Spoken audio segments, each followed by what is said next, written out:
The dig at Black Mesa Ridge had been scheduled for October because that was the only month when daytime heat settled into polite 70s and nighttime rattlesnakes began looking for burrows instead of boot shafts. The University of Arizona Field School, 10 students and 2 professors strong, erected a base camp of battered wall tents and folding tables 3 miles from an unnamed Anasazi outlier. The Bureau of Land Management labeled RM-213. Nobody in camp slept well the first week. Too much coffee, too many stars, and a wind that never shut a door quietly. On Thursday evening, Professor Ju offered extra credit. We still need night ambience recordings for the museum diorama. Anyone who brings back clean stereo ambience gets a bonus. Only Naomi Greaves volunteered. A first-year master's candidate, she carried a Tascam DR07 the way other people carried phones. Her thesis, Acoustic Signatures of Chacoan Outliers, needed raw material, and nothing screamed publishable like unbroken desert hush, punctuated by ancestral walls creaking under moonlight. 21 година, 17 хвилин. Naomi left base camp with GPS, headlamp, notebook, and recorder. The mesa path twisted between piñon skeletons and dropped into a shallow arroyo that smelled faintly of gunpowder after sundown. Professor Ju's final warning followed her into the dark. Stay on the flagged line. The old reservoir pit still swallows deer. 21:43.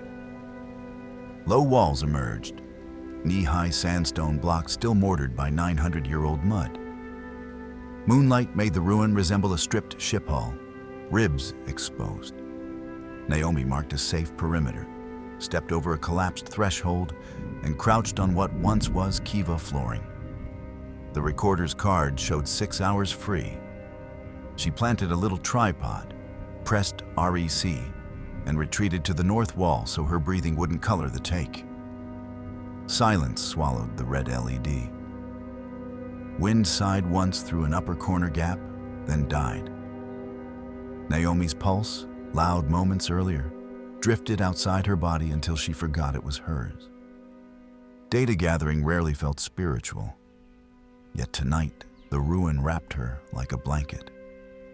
Ancient block scent, gypsum sparkle, a hush large enough to rest inside. 22:10. A barn owl hooted from the ridge. The meters twitched soft green.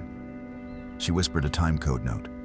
Barn owl, 22:10, east by 2 degrees. 30 minutes of pristine ambience already, but curiosity nibbled. Fingertips traced tool grooves in sandstone. The recorder captured a subtle sandpaper hiss. 22 годину, 18 хвилин. A whisper. Vibrant consonants folded inside vowels too round to be English. The meters bobbed again, minus 38 decibels. Whisper repeated. Its origin was impossible to fix. It kissed every wall equally, as if the ruin itself muttered. Naomi killed her headlamp, letting moonlight sharpen edges. Tripod, walls, nothing else. 22:25. Crunch, boot on gravel, outside the south wall. Probably a classmate checking on her. She skirted the recorder and climbed through a breach. Untrampled soil, no flashlight glow. Another crunch inside the Kiva, LED still blinking. Footsteps circled the recorder, soft dents puffing dust with each invisible step. Then a second set appeared, smaller, a child pacing the larger prints. Both converged on the tripod. 22:28. The LED flickered off. The recorder had stopped itself. Footsteps ceased. Knees humming, Naomi lunged forward, grabbed the tripod. The screen stayed black, though the battery had shown 83%. Play produced silence. The card listed 0 recordings. Vertigo bent the scene. Walls closed in. The pit felt deeper. A high crystal tone rose behind her left ear, painful, then snapped off. She taped the card slot, reset the recorder, and recorded a shaky test tone, Naomi, 2231. LED steady. Gear packed, she followed her GPS breadcrumb upslope. Halfway to camp, footsteps returned. Silent impressions close enough to press dust. She walked faster, they matched. She jogged, they jogged. The glance showed no shadow but her own. 22 годину 58 хвилин, lanterns glowed at Professor Jew's tent. Naomi burst inside, spilling the story. Footsteps, whisper, vanished files. Jew demanded playback. The card, empty except for one new folder time-stamped 2218, held a single 67-second file titled in unfamiliar glyphs. Silence, then the owl, then Naomi's time-stamped voice. At 34 seconds, the whisper, fragile as quartz wind chimes. Ah-he-he, ba-hugan. Professor Dorsey, the visiting Navajo ethnographer, translated, blessing for the home. The file ended with heavy breathing, not Naomi's, and one sharp word, Neeleen.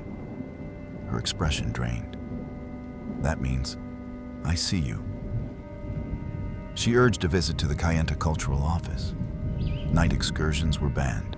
Naomi tried but failed to sleep. Every canvas crease sounded like footsteps. Kayenta Cultural Center, Friday, 11:04. Charlie Bigay, Cultural Liaison, studied the file. Something sings under 40 hertz, he said, showing a spectrum plot, fat sub-bass hum. High-speed playback reveals microtonal phrases. Could be a blessing, but those rarely last exactly 67 seconds.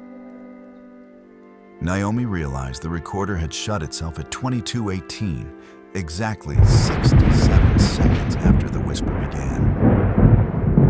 Biggie added, in 1993, 2 teens took a cassette deck to Blue Ruin west of here. When they returned, 4 minutes of tape were missing except for a low chant. They woke with nosebleeds. The council quarantined the tape. Some songs aren't for daylight. He handed Naomi a card. If the site calls again, go with a singer, not a student. Saturday, rest day. Naomi reanalyzed the hum. Mathematically perfect harmonic ratios, energy spikes every 5th band. Quinary encoding. She wrote, is the ruin a standing wave resonator? Who triggers it? She convinced Dorsey to accompany her for a daylight magnetometer sweep, calling it hearth mapping. They kept radio contact. Saturday, 1412. Under blistering sun, the Kiva looked harmless. Magnetics revealed 2 hearths and a storage pit. Textbook. The recorder, idling in standby, caught faint double clicks every few seconds.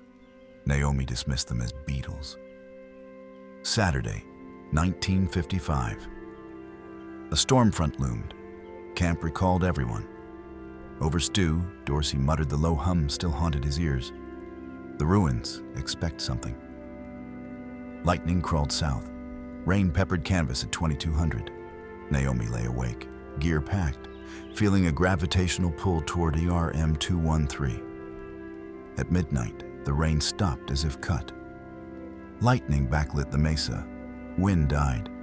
She slipped outside. Sunday, 0027. Thunder distant, full moon returning. Naomi stepped into the kiva. Sand smelled rinsed clean. She set the recorder on a sandstone shelf.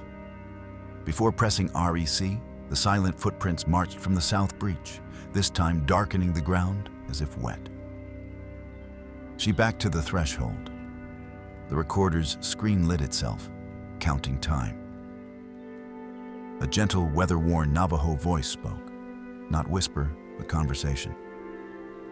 Naomi caught fragments. Come, bring, left behind. The prints pulsed faint blue. The clay itself glowed. Her phone buzzed. Dorsey texted, "Where are you?" Hum builds again. She replied, "Ruin." No response. Blueprints expanded into a spiral.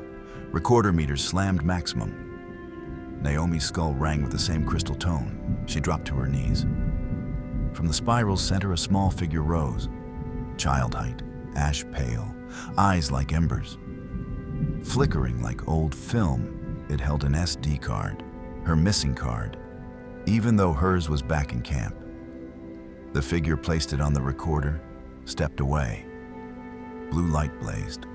The older unseen voice said once, "Nilindu, Nishwi." "I see," I release.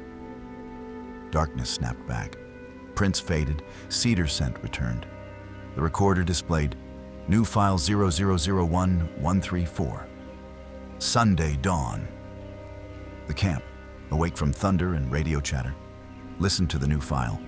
Owls, night wind, the aged voice chanting. Underneath, the 40 hertz hum now resolved. Harmonics arced upward, then tapered like a completed chord. A click, then Naomi's own heartbeat. Dorsey translated, "Child wandered, left voice in stone.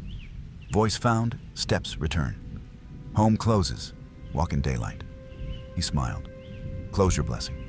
Whatever wandered between walls has gone." Professor Jew, half incredulous, half relieved.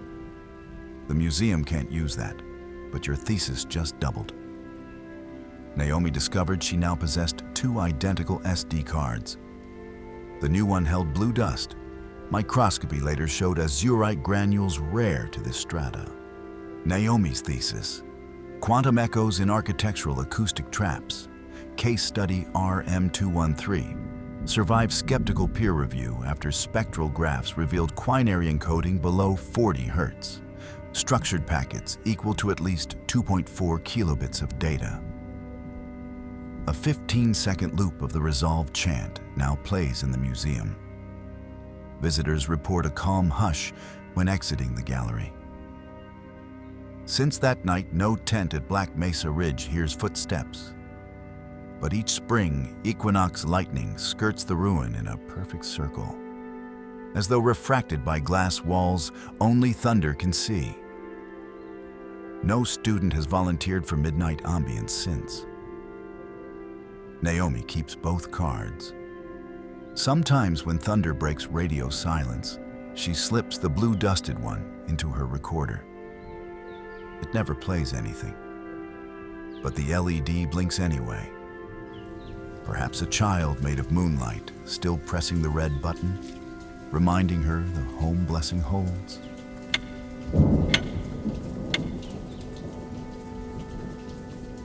The vacancy sign at the Roadrunner Lodge flickered like a broken eyelid the night I rolled into Kayenta. 23 straight hours on Highway 160 had pried open a hairline crack of exhaustion behind my eyes, and the glowing letters, VACY, felt like a private dare to finish the word before my forehead met the steering wheel. I parked under a buzzing sodium lamp, cut the engine, and sat for a minute, watching blowing sand skate across the asphalt. April wind here smells of rust, sage, and something older. Like water that evaporated before anyone could drink it. At reception, a sleepy teenager slid me a key fob attached to a bent turquoise feather charm. Room 27, second floor, end of the row. Non-smoking, ma'am. Adjoining doors locked from both sides. You'll have the wall to yourself. The promise of solitude sounded perfect. I was a geologic survey contractor, 6 days behind schedule, carrying a laptop full of draft maps and an ulcer that burped coffee acid whenever deadlines stacked. All I wanted was 8 hours of blackout sleep, then Monument Valley at sunrise. Room 27 greeted me with threadbare carpet, a whooping swamp cooler, and that universal roadside motel fragrance of lemon disinfectant, fighting lifetime cigarette ghosts. The adjoining door sat just left of the dresser, one of those flimsy accordion things framed by beaten-up molding. Someone had wedged a wobbly chair against it, for good measure. I showered, wolfed vending machine peanut butter crackers, set the alarm for 5 a.m., and killed the lights. Wind worried the eaves. The cooler coughed. bed springs pitched a lullaby of complaint every time I shifted. Eventually, I drifted. Knock. Not on the main door. The hollow plastic drum pop came from the thin wall 2 feet behind my pillow. I woke mid-dream, heart sprinting. The room's reed-thin nightlight cast enough glow to show the adjoining door unmoved, chair still braced. A second knock. 3 short taps, knuckles, not woodpecker. Almost polite. Probably the teen clerk after hours, I rationalized. Maybe room 26 got double booked and someone confused doors? I cleared my throat. No vacancy, I called, aiming for humor. Silence. I rolled over. Knock, knock, same rhythm. Then a pause, like the visitor was thinking, followed by 2 more taps, slower, as if tapping out a question mark.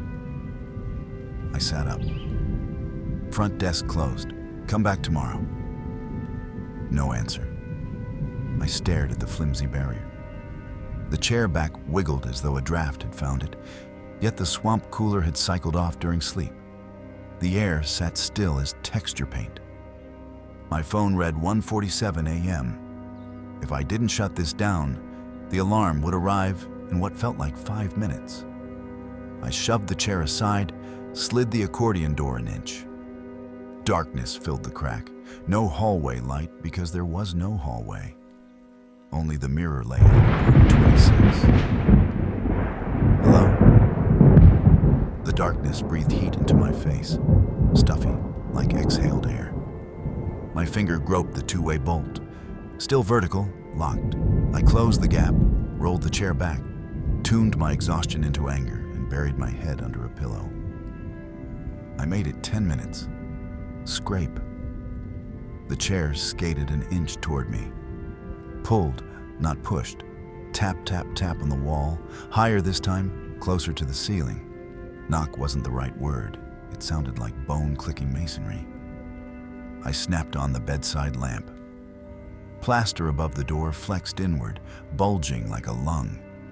Tiny puffs of dust sifted down. And then, in a low conversational tone that mimicked a neighbor calling through drywall, a voice cooed, "Map's nearly done."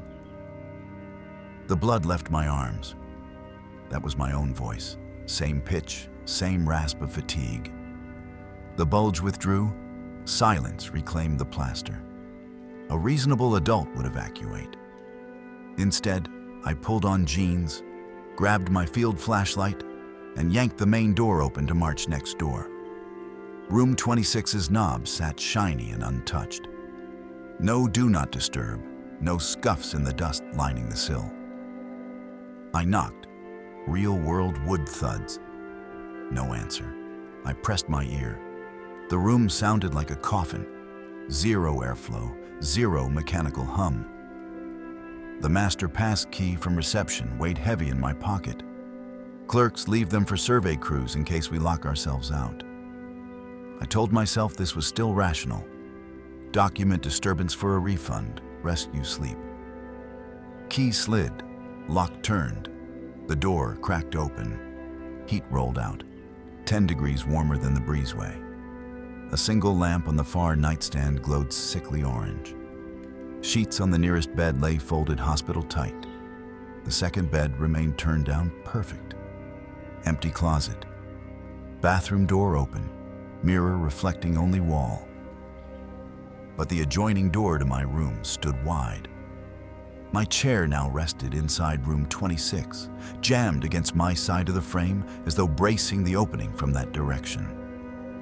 Dust footprints. Bare, toe heavy like an eager child. Tracked from the adjoining doorway across the carpet, ending at the far lamp. The lamp's on switch dangled, broken from its stem, yet the bulb burned. I backed out, locked up, returned to room 27. My adjoining door was still closed, bolt vertical. Chair missing, of course, retrieved by whatever had borrowed my voice. I wedged the writing desk across the accordion folds, stacked suitcase on desktop. Added cooler filter grate for noise alarm. Sleep now impossible. I opened the laptop to jot a report. Screen booted to last night's topographic file, red scribbles marking fault lines. The map sprouted a new annotation I didn't create. You missed a line curling along the canyon ravine. Laptop disconnected from Wi-Fi. No one could remote in. I closed the lid. Floorboards, no, the carpet beneath them, vibrated like distant machinery. From the ceiling corner came soft scratching, like graphite sketching circles. Dust rained whisper light onto the dresser. I climbed the bed, shone flashlight upward. The popcorn texture had been disturbed, scratches forming a spiral about a foot across. At its center, a fingertip emerged. No arm, just a single finger of bone-pale skin poking through as though the attic were thinning. It tapped twice, gently considerate. Instinct tore me backward. The fingertip withdrew. Spiral scratches stopped. The surveyor in me wanted a sample. The mammal in me wanted a border wall. Mammal 1. I shoved belongings into my duffel, glanced at the clock, 3:06 a.m. If I left now, I could clear Kayenta before dawn. I slung the duffel, killed the light, lifted suitcase from the barricade. Knock.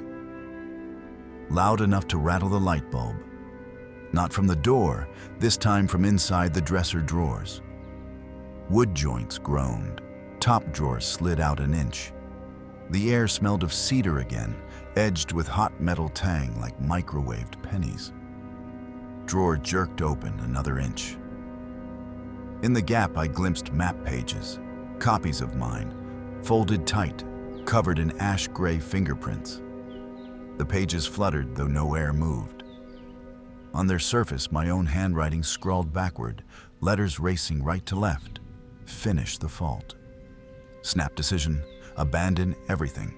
Grab keys, exit. Main door unlatched, hallway black except exit sign bleeding red. I didn't bother with checkout.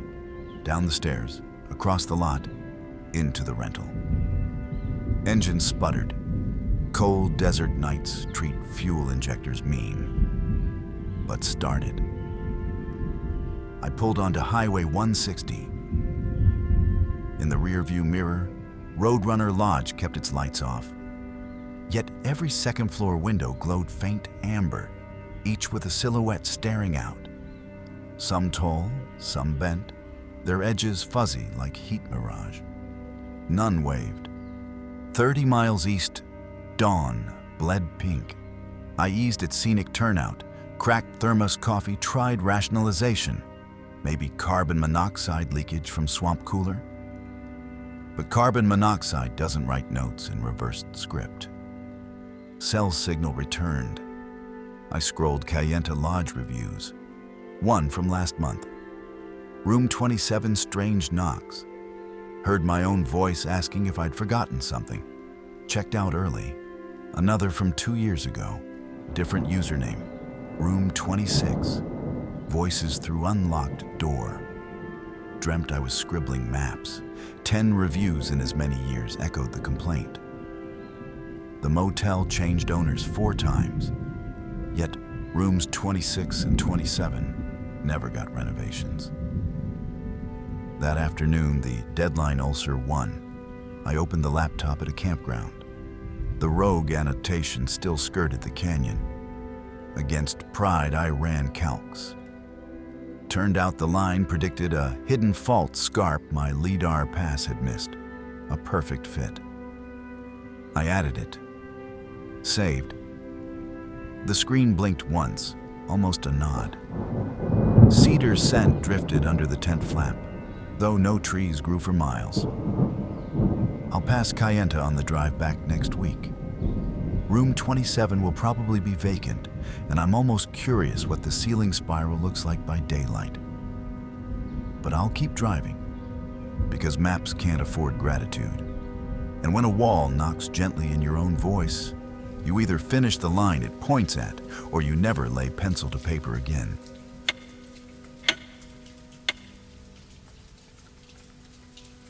US 191 slices the Navajo Nation like a dark zipper. Two thin lanes stitched between pale sandstone and open sky. 59 miles south of the Utah line, the road kinks west for no obvious reason, as if the highway planners swerved to avoid something they couldn't admit existed. On the inside of that dogleg squats a ruin locals call Hostine Red's trading post. Mud brick walls blown open like a busted rib cage, cedar roof gone except for a few splinters that creak in the wind. I first saw the place on a July afternoon when heat shimmer made the mesas look half melted. The sign, Red Bird Trading, Dry Goods, Ice, still stood, letters bleached to bone. 3 weathered gas pumps huddled in front, glass bowls long since shot out by target-hungry teenagers. I pulled over for pictures. Highway nostalgia feeds my travel blog. The main building looked fragile, ready to dissolve under one footstep, so I stayed outside. But the ruin gnawed at me for months, a splinter in thought. Eventually, curiosity beat common sense. Tonight, October 16th, 11:07 p.m. I park on the narrow shoulder. My hatch clicks open. Camera bag, LED lantern, recorder, extra batteries. No moon, only a sky rivered with stars and a north wind smelling of cold sage. The ruin crouches 20 yards off the asphalt, blacker than the night behind it. The little voice that keeps humans alive whispers, "Come back at dawn." I ignore it. Why bother with daylight? Because in daylight, the dust inside an abandoned building looks innocent. Just powdered sandstone piled by wind. At night, it behaves like blank paper waiting for a story to write itself. And the story I've chased all autumn is a rumor that the Post still receives customers. Disembodied footsteps pacing the main aisle. Muffled conversation in a language nobody records anymore. And once, so legend claims, the rasp of a pump handle dispensing gasoline into an invisible tank. A mile behind me, my rental's hazard lights flash. No other traffic. I cross the ditch, boots crunching coyote gourds. Wind shoves grit into my teeth. Up close, the adobe walls exhale chill like something has been refrigerating the building from the inside. I raise the lantern. The doorway frames total darkness. No graffiti, no beer cans. Odd for a ruin this close to the road. My recorder clicks on. Digital time code rolls. 23113. I narrate for the blog. Front door lintel cracked but stable. Smells like dust and I sniff. Faint cedar smoke? A campfire somewhere far off? Hard to tell. Inside, the floor plan reveals itself in one sweep of light. Open room, 5 sagging shelves center, counter at the rear, doorway into what was once the proprietor's living quarters. The floor is hard-packed, earth-topped with an undisturbed crust of powdery dust, half an inch deep. My own tracks ridge behind me. The hush feels padded, thick. I kill the lantern. In darkness, the wind outside muffles. Heartbeat doubles. I wait, breathing slow. Nothing. I relight. I circle the nearest shelf. Glass medicine bottles still stand in neat formation, labels unreadable. A stub of pencil lies on the counter beside a ledger, pages fused by time. I crack the cover.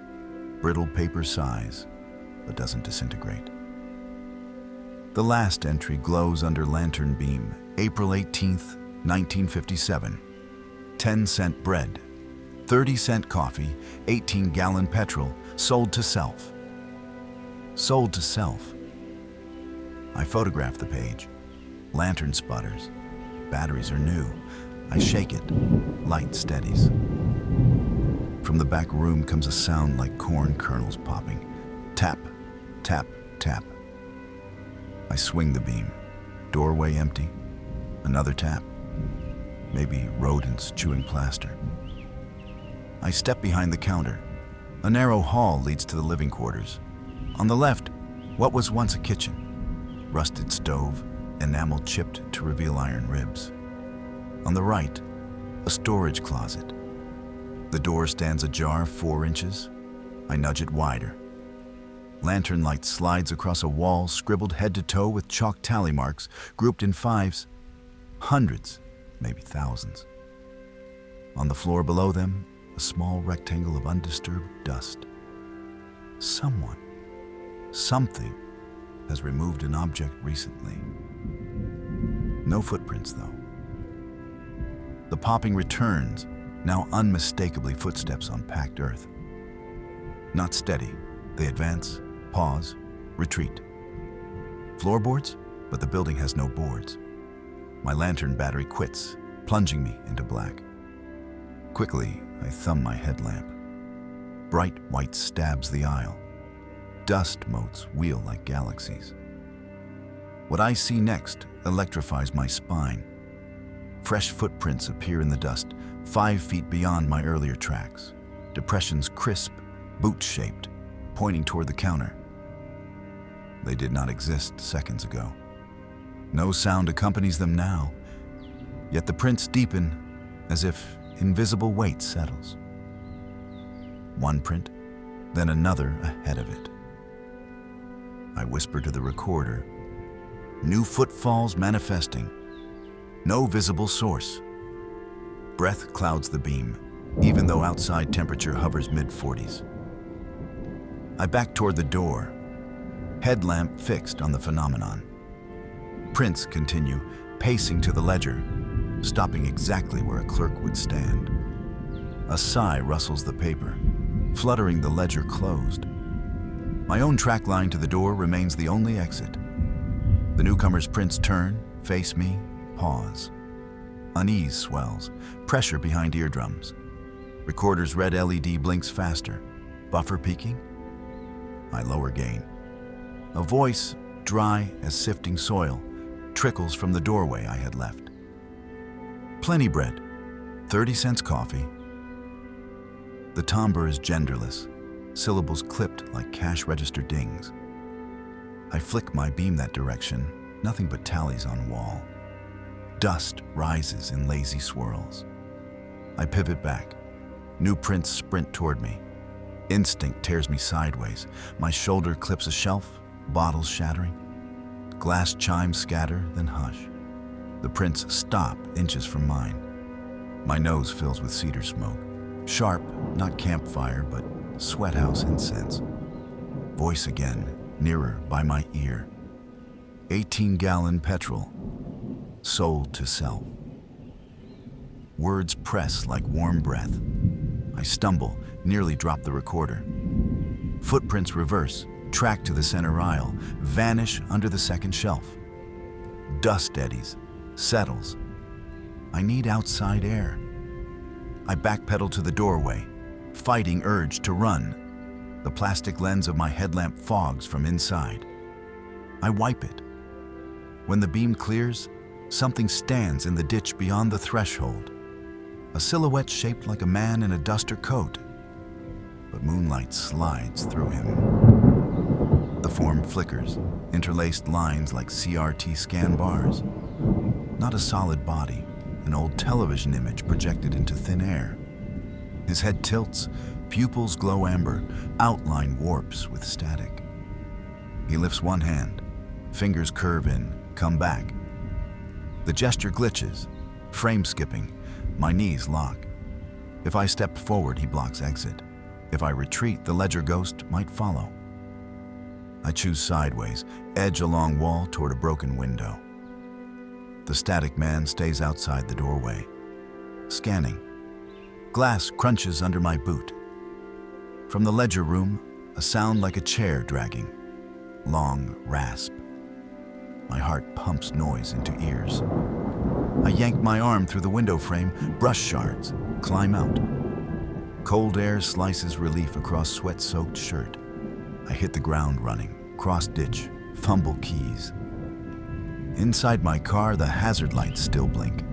I start engine, swing headlights on the ruin. The silhouette remains in the doorway, static fuzz shimmering. But now, a second form appears behind him. Shorter, perhaps a child, flickering the same. Headlights dim. Battery drain? No. Voltage gauge healthy. The lights don't fade. Something dims them. A wave of darkness rolls from the trading post, swallowing beams, asphalt, then my hood. I slam reverse. Tires spit gravel, but the car jerks. Stalled? Number frozen in gear, no engine revs. In the headlights' chokehold darkness, the flicker forms step onto the road. Each footfall raises dust clouds that rise, swivel, and collapse. Radio snaps on full volume, dial pointer jittering across dead stations. Voices tumble like laundry. Navajo, English, Spanish. A 1930s croon. Each snippet ends with cash register ding. I slap the power button. Nothing. Pull fuse. Still spewing. In the windshield reflection, I see movement behind me. Dust footprints crawl across the trunk toward the driver door.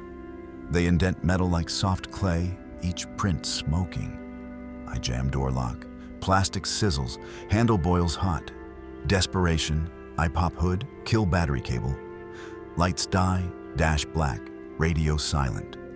Footprints halt.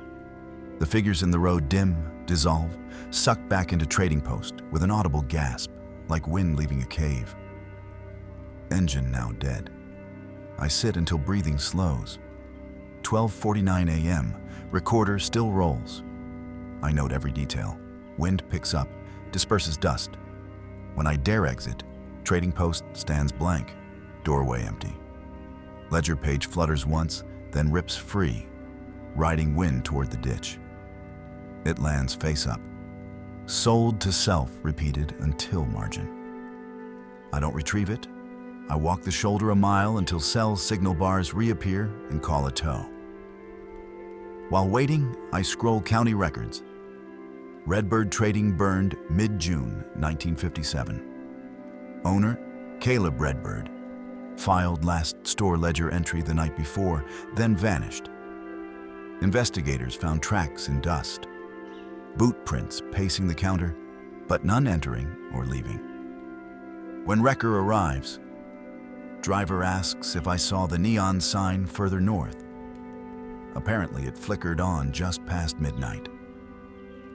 There is no sign. Tow lights paint the ruin as we pull away. In their glow, the dust on the trading post floor stirs, reorganizes.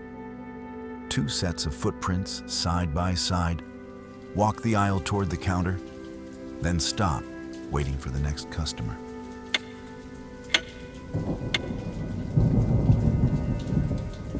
Cue the midnight legal ID.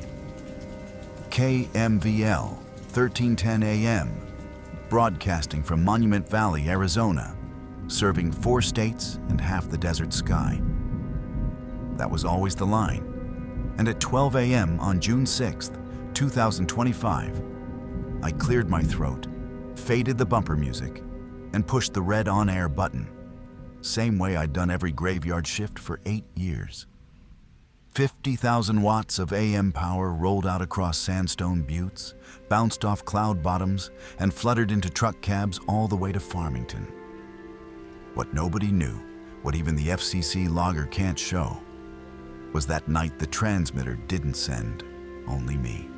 Something else climbed into the signal and started singing every song in reverse. I was 3 tracks into the late night coyote serenade block. Old country gold, nothing fancy. Johnny Cash, Patsy Cline, Marty Robbins. Listener phones stayed quiet. Tourist season doesn't pick up until July. The booth smelled of stale coffee and warm vacuum tubes. Around 12:23 a.m., the monitor speaker hiccuped, one tiny pop. Then the sound rolled on. I chalked it up to a dirty pot.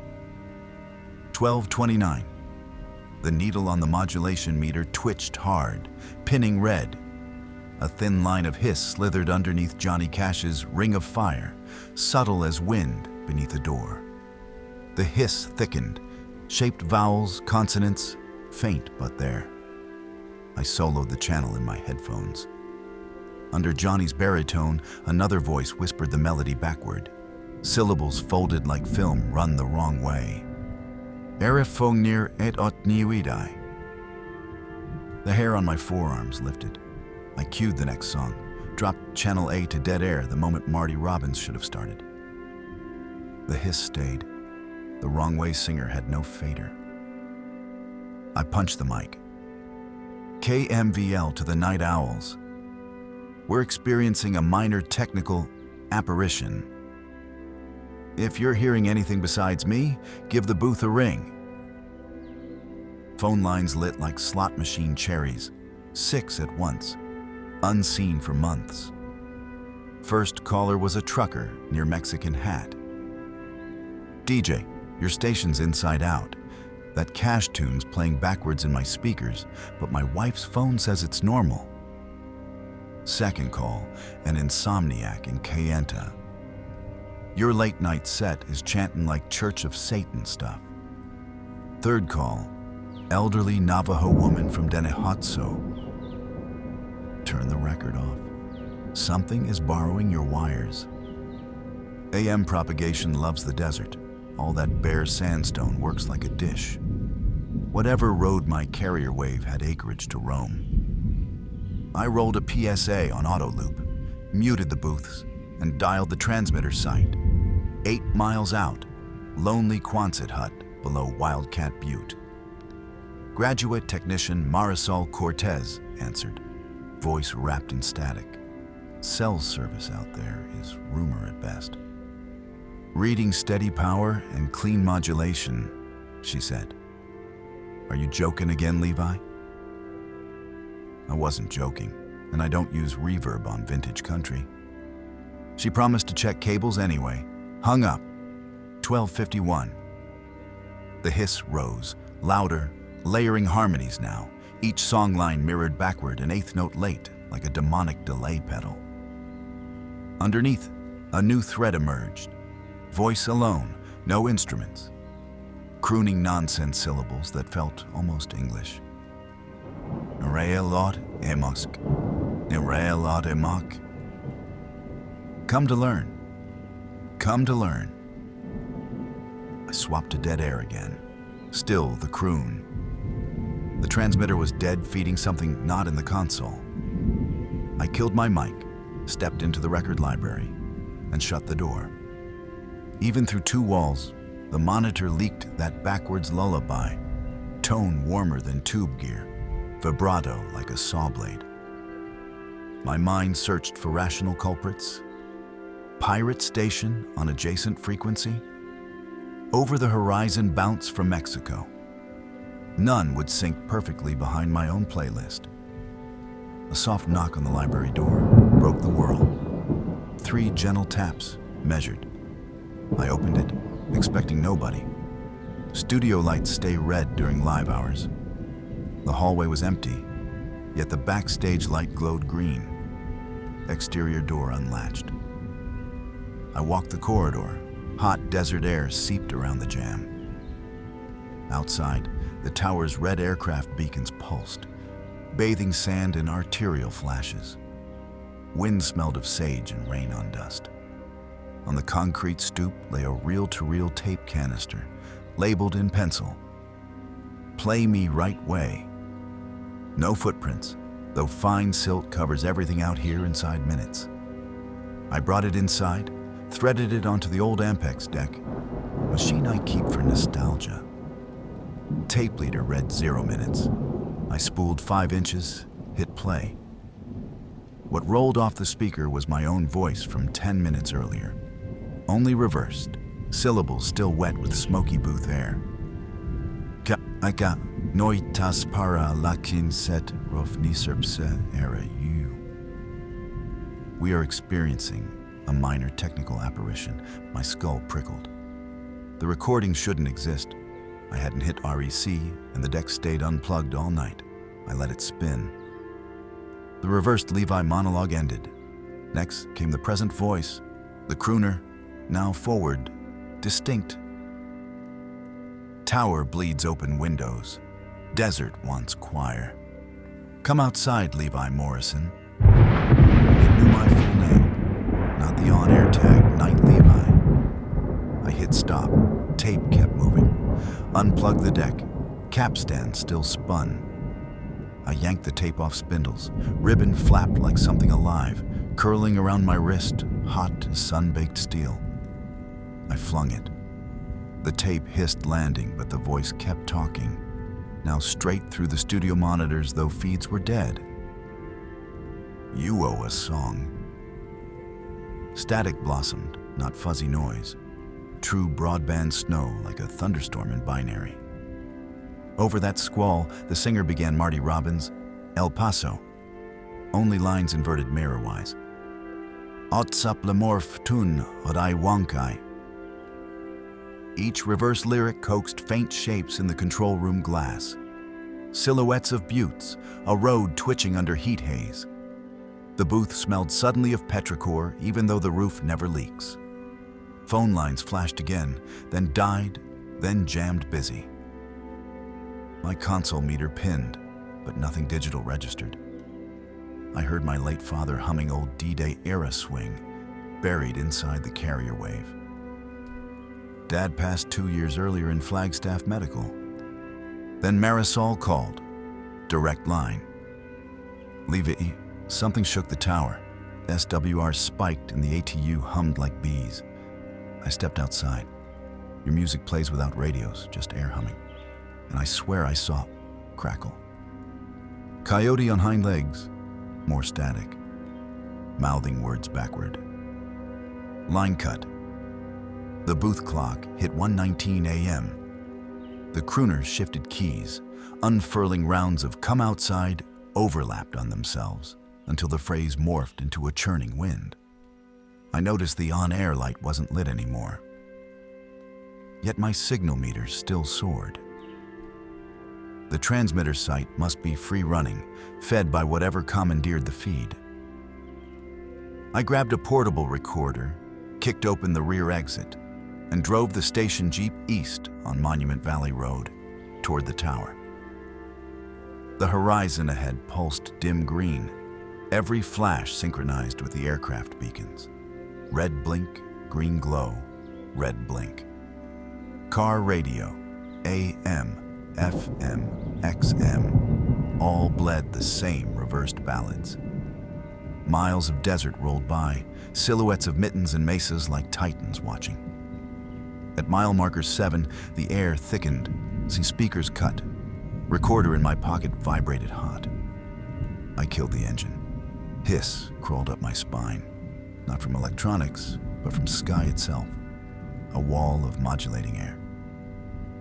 It carried countless voices, truckers, tourists, Navajo elders, my late father's cough, all braided into a single chord.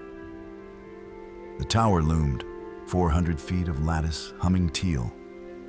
At its base, Marisol knelt, palms over her ears, crying soundlessly. Between us and the hut door stood a cylinder of sand rotating upright, dust devil without wind. Within its center flickered the backward singer, face unseen, full figure forming only when lightning strobed somewhere beyond the horizon. Music spewed from the devil's axis, now a waltz reversed so perfectly the melody looped in on itself, neither forward nor backward. I shouted. My voice broke into shards, echoed back missing consonants. The singer replied by warping key, matching my pitch with a hollow grace. I remember sprinting to Marisol, grabbing her sleeve, forcing her to crawl behind the generator housing. The static roar battered skin like grit storm. We cranked the manual disconnect, the old knife switch. Sparks arced, blue and dangerous. Electricity died. Tower lights blinked out. The air cleared. quiet like thick velvet dropped over cymbals. When silence settled, darkness swallowed the humming column.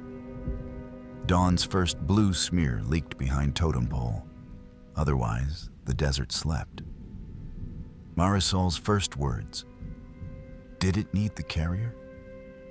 I had no answer. We logged the shutdown, drove back. Sunrise painted Butte's copper. Voices returned to radio's normal. Back at the studio, the reel-to-reel tape lay in a brittle heap beside the Ampex deck, smell of burnt sugar rising from curled oxide. On my console printer, which I'd sworn was out of paper, a single page waited. Thank you for the airtime. Next song begins at moonset. The station stayed dark while engineers inspected the feed. Nothing measurable was wrong. No RFI spikes, no power irregularities, no meteorological fluke, just desert silence. Tonight's moon sets at 1:47 a.m. The chief wants me back on air. He says we need to prove reliability to the advertisers. I've packed a reel of white noise, a generator, and a brand new knife switch wired under the console. If the crooner returns, I'll cut the signal before he asks for another verse. But if you happen to tune between 1300 and 1320 on the AM dial and hear Marty Robbins singing Inside Out, don't listen for long. Desert voices know how to climb the coil in a speaker, slip through earbuds, and find the soft places behind your face. They only need one ear to finish the song.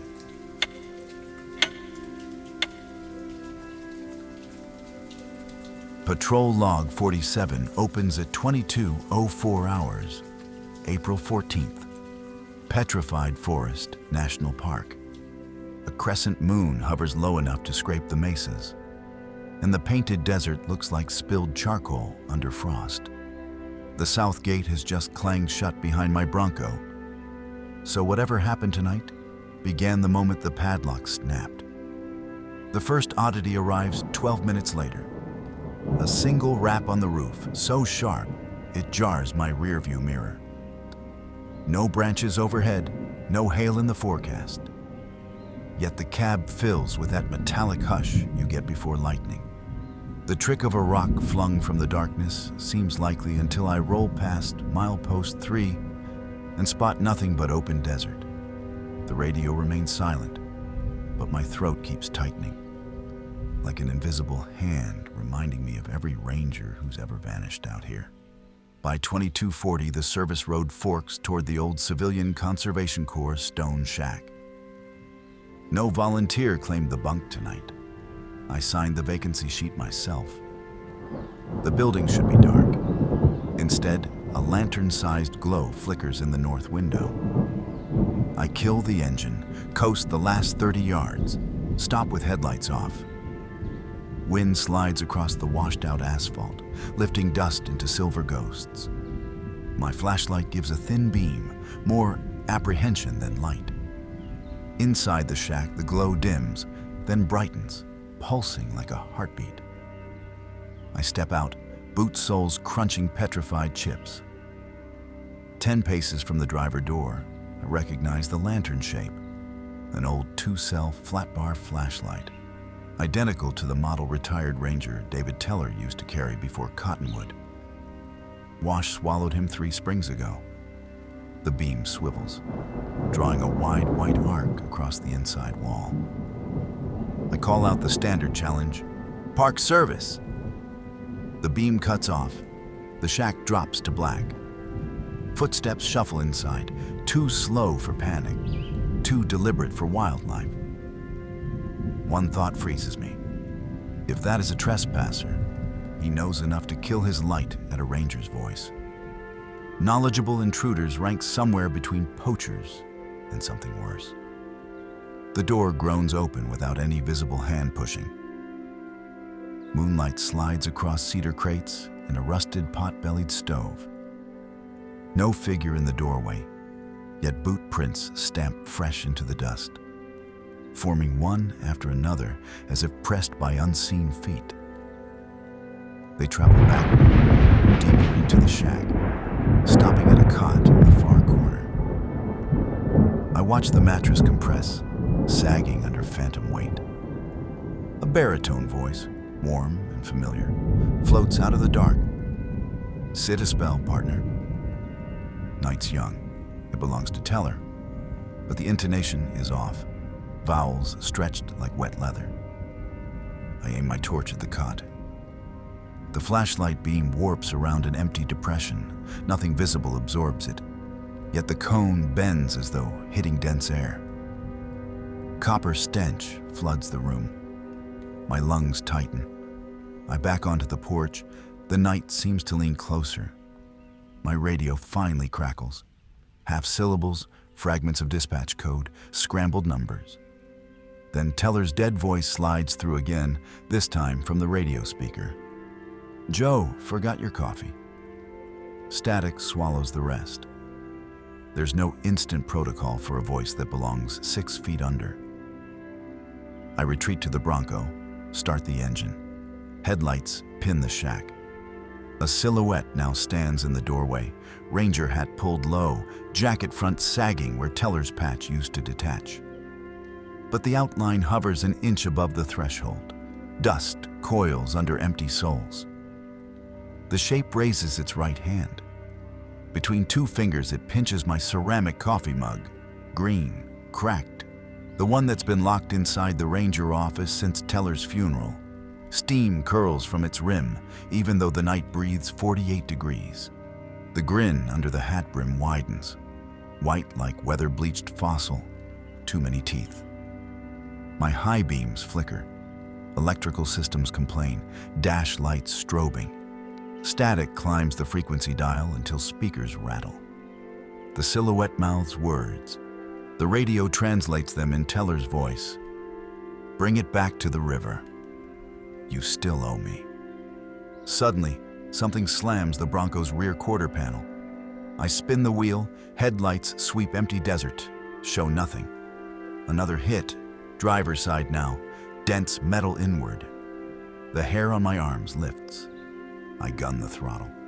Gravel sprays, the silhouette shrinks in the mirror, lantern glow swelling like a lung behind it. At milepost 5, my breath finally slows. Stars return to normal distance. I swing the Bronco around for a second pass. Protocol demands visual confirmation of any threat inside park boundaries. Halfway back, the road dips. Headlights touch the shack roofline and instantly cut out. The engine wheezes, dies. Momentum drags me forward until the Bronco coasts to a stop facing the building. No glow in the window now. Everything dark. I flick the key. Starter grinds, fails. Again. Third time the engine coughs alive, but the dashboard shows no readings. Speed, oil pressure, battery, all zero. A thump sounds on the roof, identical to the one that began the night. Another on the hood. I lean forward. A handprint blooms on the windshield from the inside, print of quartz dust outlined by oily black residue. The radio spits more static, then spits my name backward, syllables reversed. I yank the mic cord, toss it. The windshield handprint begins to sink, fingers stretching as if melting. I slam the accelerator. The Bronco jolts forward, gauges flicker to life. I run the service road all the way to the park administration lot without slowing.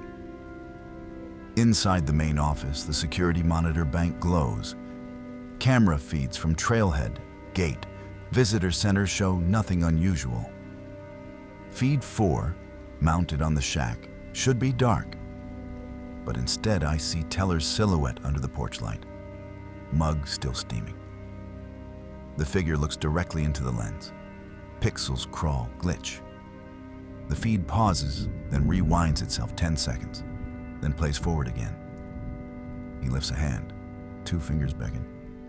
I mash the recording button, but the system stalls. A warning icon says drive full, yet last week it was empty. I unplug the hard drive to preserve evidence. Cooling fans wind down, monitors fade. When the room blacks out, the temperature drops as if someone opened a deep freeze. I fumble for my flashlight. As the beam strikes the wall, dust prints appear. Boot soles marching from the door straight toward me, each print sinking an inch into linoleum. At the desk, the radio, now disconnected, growls alive. Inventory falling over. Better secure it. I bolt outside. Wind has died. The desert feels hollow, sky like a lid lowering. I text backup request to Ranger Lead Martinez. Possible intruder, need eyes on shack. The sending circle spins, never resolves. My phone vibrates. Unknown caller. I answer. Dead air. Then rushing water, and Teller whispers, "Cottonwood's up again." Call cuts. At 3 a.m., I wave down Colt Yazzy's pickup.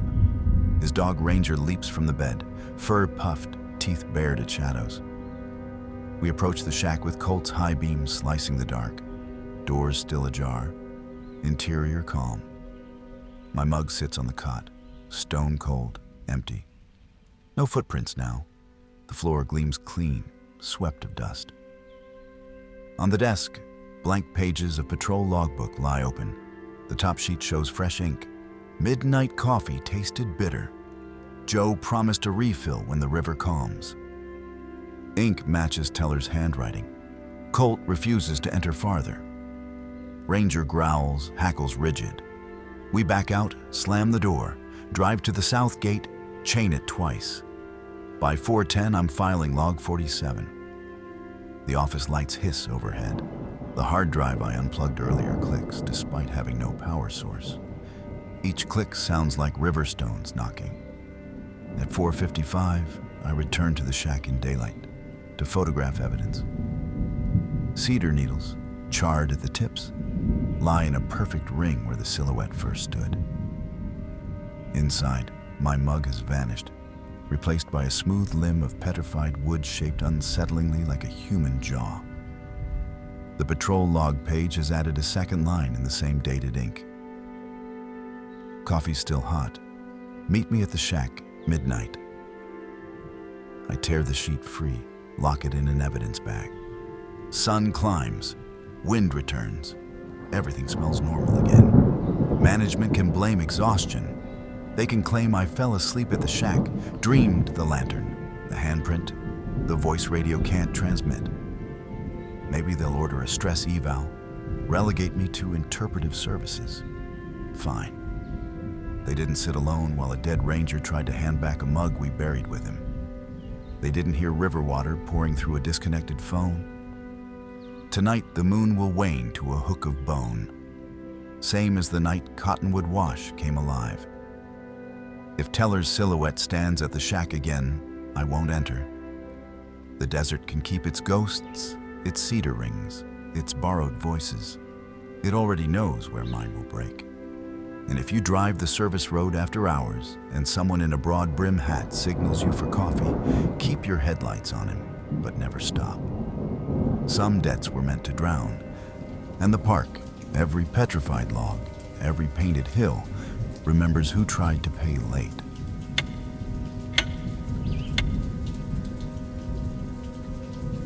My name is Fiona Delgado, Coconino County Search and Rescue Volunteer, call sign Echo 6. On paper, I catalog stranded hikers and lost tourists. In reality, I look for the parts people leave behind when the desert asks an unexpected question. Last May, the desert asked for a bride and groom. The bride answered. The groom never did. Tuesday, 11:14 a.m. I cleared what looked like a routine permit request. A small wedding shoot. 2 clients, 1 photographer. Location Coyote Silt Slot. Coyote Silt hides off the better-known Antelope Network, a narrow corkscrew of iron-red sandstone that funnels into darkness. The Bureau of Land Management hates ceremonies down there, but influencers chase novelty like coyotes chase roadkill. The file listed Leaf March, 29, groom; Tessa Patel, 28, bride; Annie Lovett, 34, photographer. Their local guide was Colt Yazzie with a 4x4 shuttle. Weather promised clear skies. The flash flood index sat green. Easy day. I stamped the permit, emailed congratulations, and forgot about it. Wednesday, 3:47 p.m. My radio cracked alive. Echo base, Colt here. My clients aren't at the pickup point. I've waited 40. Protocol says wait 60 minutes before escalation. But Colt's voice carried wind-shred panic. He'd grown up scrambling these canyons barefoot. You think they slipped by? I asked. No fresh tracks, Fiona.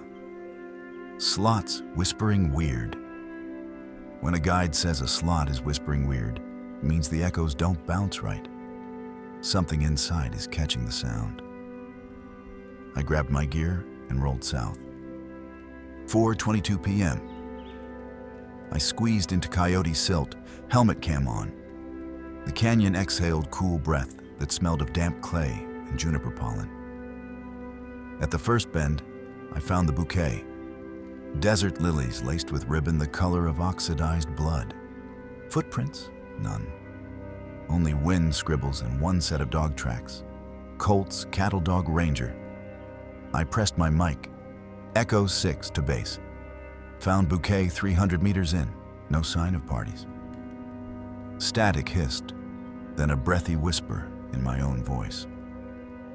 Further, the radio was still keyed open, my thumb nowhere near the switch. 4:41 p.m.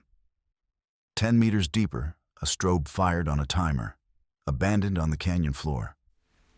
White flashes skeletonized the slot, walls streaked in purple bruise shadow. Beside the strobe lay an SD card case crushed like candy foil. I slotted the card into my helmet reader.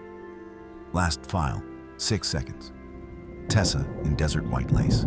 Leaf adjusting a boutonniere.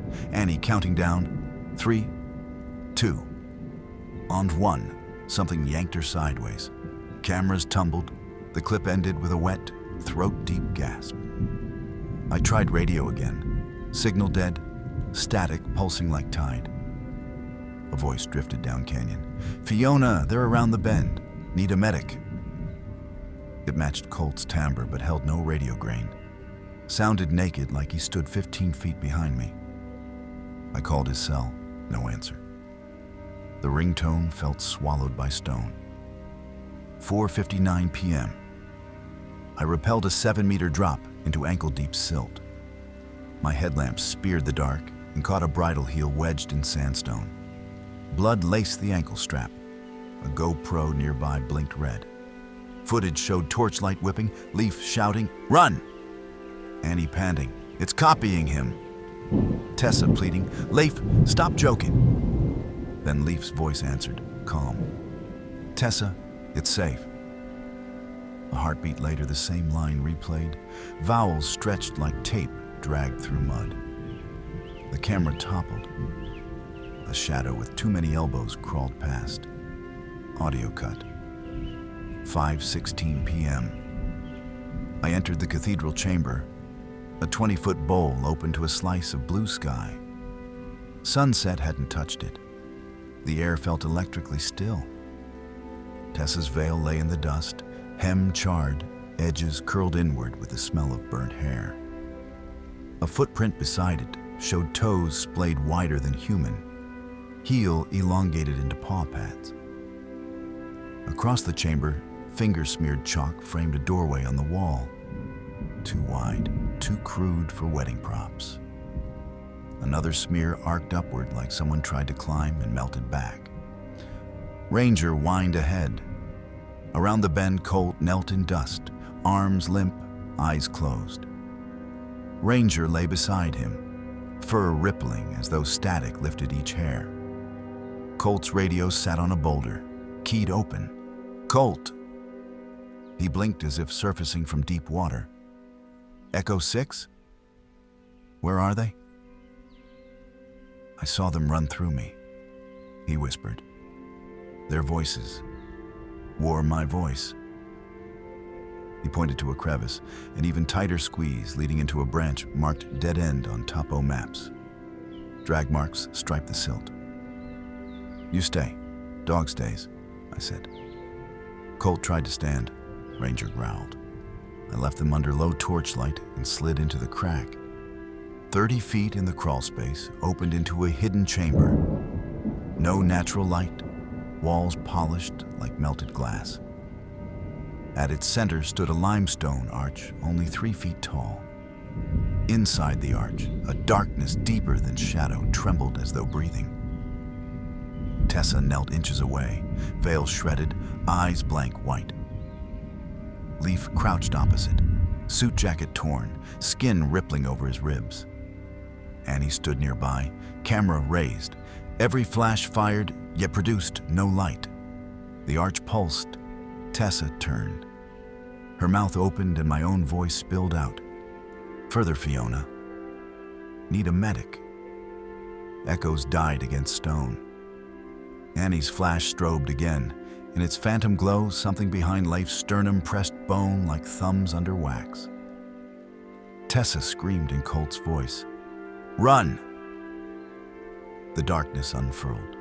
Threads of night reaching past Leif, brushing his cheek. He folded like a marionette with cut strings. Annie's flash fired once more, capturing the tendril mid-sweep. Then her camera jammed, shutter whine frozen. I yanked my flare gun and fired. Magnesium white filled the chamber. Darkness recoiled, shredding into smoke. Tessa slumped. Annie dropped the camera. Leif coughed blood, eyes clearing. The flare guttered. The void strained to reknit, but flare ash sizzled across its rim like acid. I hauled Tessa by her ruined veil, barked at Annie to drag Leif, and backed out, while Rangers barking echoed mad behind us. 6:07 p.m. Signal returned once we cleared the cathedral chamber. SAR dispatched ropes. Colt walked out, but would not speak. Ranger circled uselessly, hackles high. Tessa sobbed, clutching a fist of veil like a security blanket. Annie cradled the jammed camera. Shutters still ticked. Leif's suit smoked at the collar where the boutonniere had blackened to crisp ash. Under helicopter downwash veil fragments fluttered like albino bats and vanished into the slot. Hospital talk screens showed no drugs. Tessa recovered. Leif suffered cardiac stress. Annie's retinas stayed dilated for days. Colt quit guiding. Ranger refuses any sandstone crack. The camera's memory card held nothing beyond the flare except one JPEG. A negative silhouette of the arch, the void inside hissing static. EXIF caption overwritten. A doorway opened.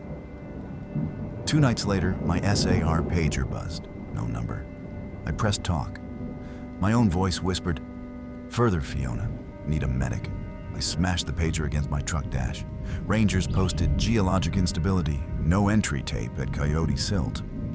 But thrill seekers cut it nightly. So hear this. If an echo returns before you speak, retreat. If your camera fires but produces no flash, backtrack in silence. And if you find a doorway too small for anyone to walk through, stone darker than shadow, scatter magnesium ash on the threshold and leave. Some arches are not portals to sunlight, they are mouths. And every mouth eventually thirsts for a voice it has not yet tasted.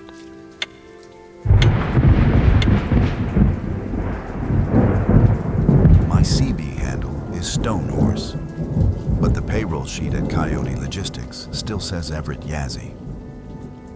For 16 years, I've pulled double trailers of produce from Phoenix to Farmington. Straight up Highway N-17, the Navajo Nation's asphalt spine. That road is mostly chatter. Diesel rattle, late-night radio evangelists, and the thump of tires over bridge seams. Every mile marker has a rumor. Skinwalkers outside Sanders, phantom headlights near wide ruins. But those stories live in coffee shop corners and wear the scent of stale jokes. I never believed one until last winter, when mile marker 337 talked back in the voice of a dead man and tried to climb into my cab. February 9th, 3 a.m. Temperature 23 degrees.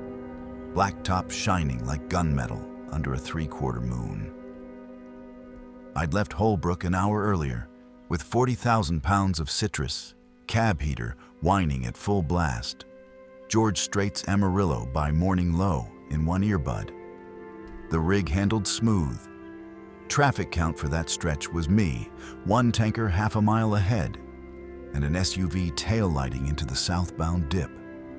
Static popped on channel 19. Horse, stone, horse, copy? The signal was weak, but rode my name with perfect cadence. I reached for the mic. Stone horse here. Come back? Nothing but hiss. 10 seconds later, the voice bled through again. Stronger, patchy, as if the speaker drove abreast. Copy, stone horse. Looking for daylight? CB jokes about sunrise are common, but the tone held a drag of gravel, like cords strained through smoke. I thumbed the switch. Daylight's 3 hours out, Breaker. Who's hollering? Silence. Then, still hauling that Meyer lemon load? Brake drum on your passenger dolly looks hot. No one should know my cargo except dispatch. And the dock crew back in Phoenix. I glanced at the right mirror. The dolly's rim glowed orange-red in the reflection. Panic flared. A seized brake drum can grenade axle bearings or ignite tires. I eased off the throttle, signaled, and rolled onto the gravel shoulder, flashers strobing. Wind shoved icy grit across the beams. I killed the engine. The sudden hush left only the tick of cooling metal. Outside, my breath plumed into silver ropes. The drum was cold. No scorch odor, no amber glow, just moonlit steel. I circled both trailers twice. Nothing. Back in the cab, a new voice, my own, muttered through the speaker. No worries, Stonehorse. Safe to roll. I fumbled the mic off its hook and yanked the antenna line. Static cut. That's when I saw the first set of footprints. Bare, human-sized, pressed deep into the roadside dust, leading from my shadow toward the mesquite scrub and vanishing where the moonlight thickened into sagebrush silhouettes. I slam-started the engine and growled back onto the highway. Trailer doors rattling like sheets of tin in tornado wind. The odometer climbed. My pulse stayed pegged. 4 miles north, the road rises onto a shallow plateau. The Queen Stage loneliness there makes headlights feel like distant campfires. The CB was dead, antenna coiled on the passenger seat, yet a low hum seeped from the speakers embedded in the sleeper wall, like someone breathing through felt. I thumbed the radio power. It was already off. A figure appeared in the ditch ahead, right shoulder, thumb out, wearing a denim jacket too thin for desert winter. Hitchhikers at 3 a.m. on Truckers Row are rare, but not unheard of. Out-of-gas residents, hikers misjudging daylight. My yard manager preaches no riders. I plan to pull wide and keep rolling. But the man stepped onto the asphalt, palm up, no frantic waving, just confident as a toll booth clerk. His face glowed unnaturally in high beams, as though the skin reflected instead of absorbed light. I slammed the Jake, trailers wailing until speed dropped to 10. Sweat beaded despite the cab's cold draft. He tilted his head. The CB mic, unplugged, crackled, "Thanks for stopping, Stonehorse." I stared at the dead handset. The figure smiled, revealing a mouth too wide, like the jaw unhinged halfway. Moonlight sparked silver along his teeth. Instinct rammed the throttle. The rig lurched, trailer doors flexing. In the mirror, the hitchhiker blurred into a charcoal smear, then vanished. At Wide Ruins Trading Post, closed since October, I pulled onto the broken asphalt apron, shut down, and locked the doors. My hands shook too hard to text dispatch. I needed coffee. But the convenience store 20 miles north wouldn't open until dawn. From outside came 3 knocks on the driver's side sleeper.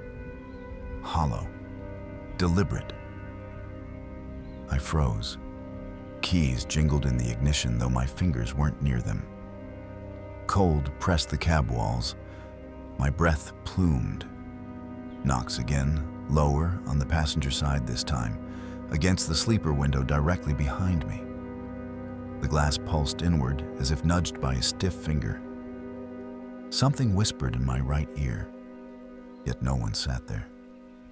"You missed your brake check, Stonehorse." My lungs seized. I lurched forward, ignition cranking. The Detroit diesel barked to life.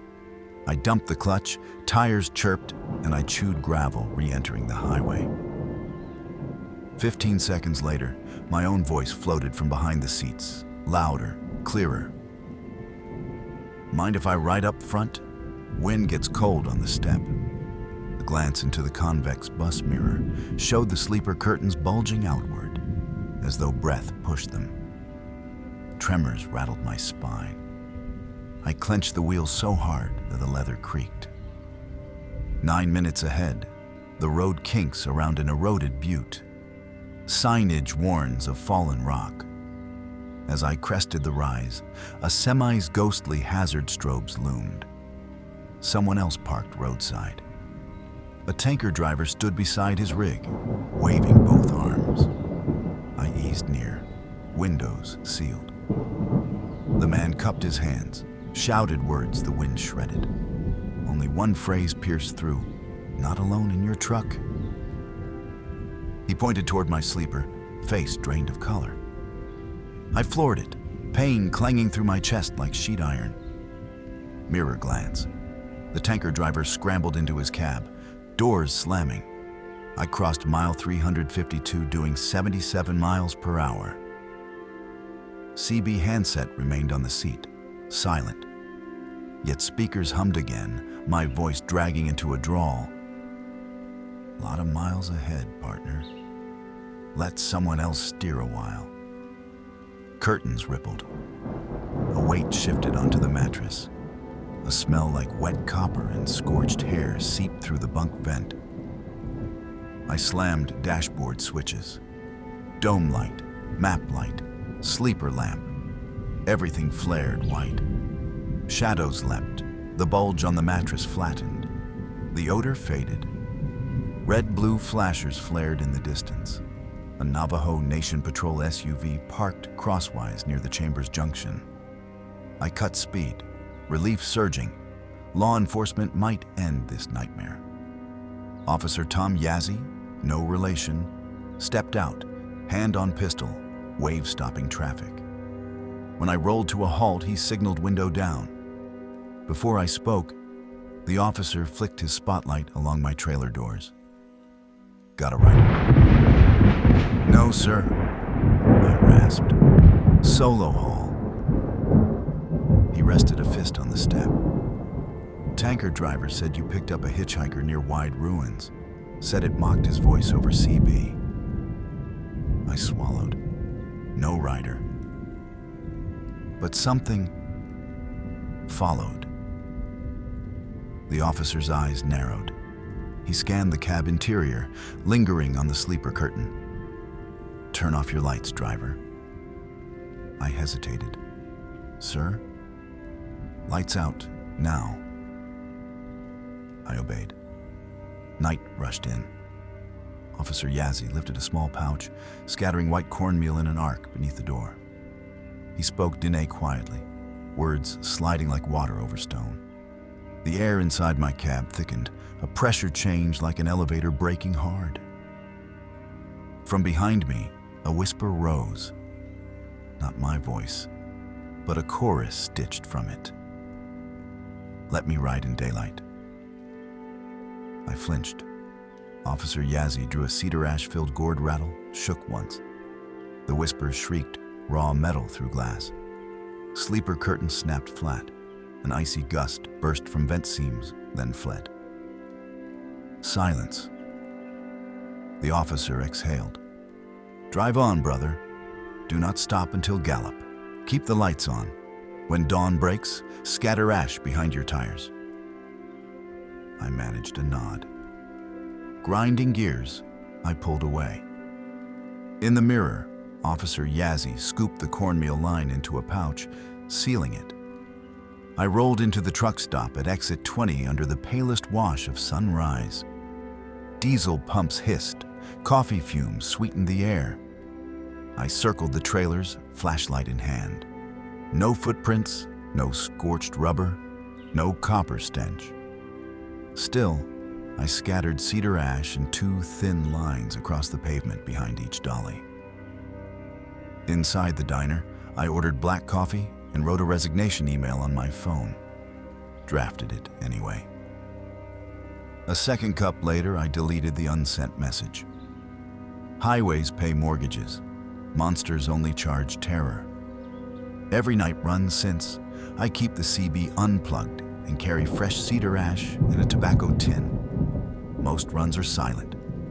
But sometimes, around mile marker 341, the dashboard speaker ticks alive, radio still off, and my dead father's baritone rumbles through.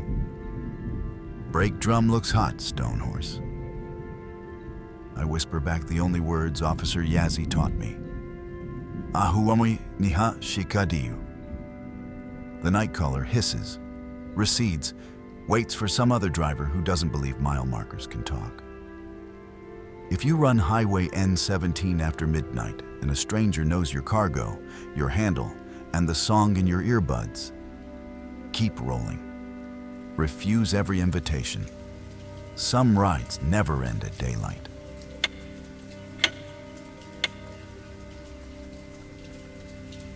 My name is Daniel Begay, and 2 summers ago I swore I'd never guide another after-hours hike to Spider Rock.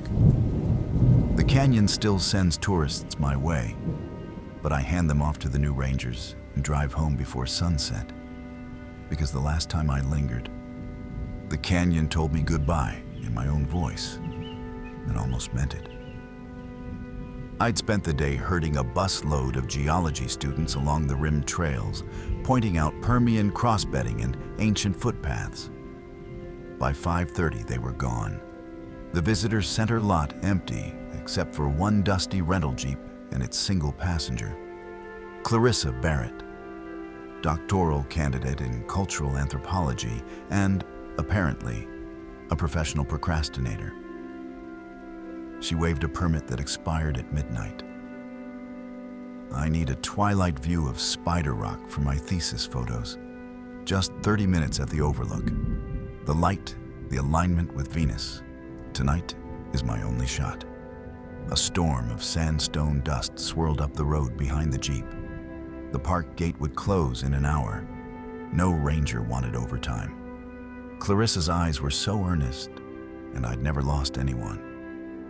So I threw my pack in her trunk and told myself one last tour wouldn't hurt. We reached the head of White House Trail as the sun dropped into haze. Clarissa balanced her tripod on one shoulder, zigzagging down switchbacks while sketching cliff lines in a leather notebook. I kept pace, reciting the usual cautions. Watch for scree, stay hydrating, no stones thrown over rims. There are people and spirits down there. Halfway down, the wind shifted from west to north, and the desert smelled like rain-wet copper. Clarissa inhaled sharply. Smells electric, she whispered. I nodded. Copper in the air often means lightning is hunting ground. By the time we reached the canyon floor, dusk had painted the twin spires of Spider Rock in bruised violet. Clarissa rushed ahead, camera clicking. I hung back at the base of a cottonwood whose trunk bore a blackened lightning scar. My grandmother calls that kind of tree Anasazi, split on one side but still alive. A spirit doorway. I touched the bark anyway, more habit than prayer. Clarissa positioned herself on a sandstone slab and asked me to stand 10 feet behind her, just to give scale. The first shot took, the second misfired with a jagged burst of white across the viewfinder. Clarissa cursed and fiddled with the lens. I heard my own voice chuckle behind me. "Easy there, Dan. No hurry." I spun. No one stood on the ledge. Clarissa frowned. "Did you say something?" I shook my head. Already the canyon air felt too still. Sound carried too clearly in stillness. We packed up the tripod. Clarissa glanced longingly at the stars. 5, then 50, then 1,000 freckles across an obsidian sky. "We should head back," I said. She nodded, but her eyes lingered on the spires. 1 minute more. She stepped away, scribbling notes.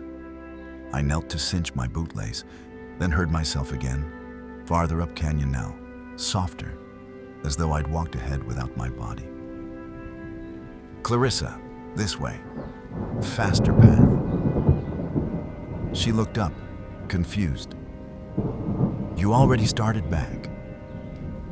I felt every hair rise. "I'm right here." The night swallowed our breath. Cottonwood leaves froze mid-rustle.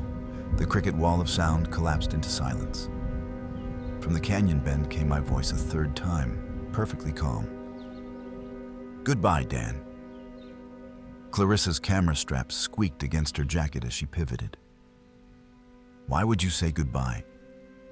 That wasn't me. Lightning flickered, white without thunder, illuminating Spider Rock in negative. A silhouette crouched on a sandstone shelf 15 yards ahead, my exact height and outline, elbows resting on knees like I do when scanning trails. When the after image faded, the shelf was empty. Clarissa whispered, "You hired an actor, right?" I grabbed her elbow and started brisk walking. "Stay behind me. No matter what you hear, do not answer." The moon had barely risen, a sliver too thin to help. I kept my flashlight low to preserve night vision. Boots crunched in rhythm. Ours, and then a third set matching stride. Somewhere above, on the switchback we hadn't reached yet, gravel shifted in equal measure. "Coyotes follow people too," Clarissa offered, voice brittle. "Coyotes don't copy footfalls," I said. The canyon inhaled. Far off, rockfall rattled. A dozen small stones tumbling, then stopping mid-clatter as though caught mid-air. My duplicate voice called again. Closer. Stride shorter, she's tired. Clarissa's breath hitched. She squeezed my pack strap so hard my collarbone ached. I whispered the only protection prayer I half remembered from childhood. "Ahu omwe niha shikadiu." Let moonlight dress us in ash. The path narrowed at a point locals call the Sister's Elbow. I knew a side drainage there, steep, hard to climb, but shorter. As we turned into the cut, Clarissa tripped on a root and fell. The camera skidded into darkness. She whimpered, "My research." "Leave it," I said. But she crawled for the strap. I dug my heel in to pivot back and met myself face to face. Or rather, my own unmistakable silhouette blocking the drainage mouth. Only the eyes were wrong, moon white, rimmed in yellow fire. The double cocked its head, its jaw unhinged slightly wider than human. And in a gravel and honey copy of my cadence, it said, Farewell, Daniel. They need you on the other side of the rock. Lightning strobed again. For a split second, the thing's legs bent backwards at the knee, hands lengthened into claws darker than the night around them. The flash died. When vision cleared, the path was clear. Clarissa had the camera back. She pointed beyond me. Is it gone? Moving pipes, I lied. Keep climbing. We scrambled switchbacks. Each bend cut a sharper grade. Each echo of our boots came back double. Twice my voice shouted from behind a boulder, "Wrong turn."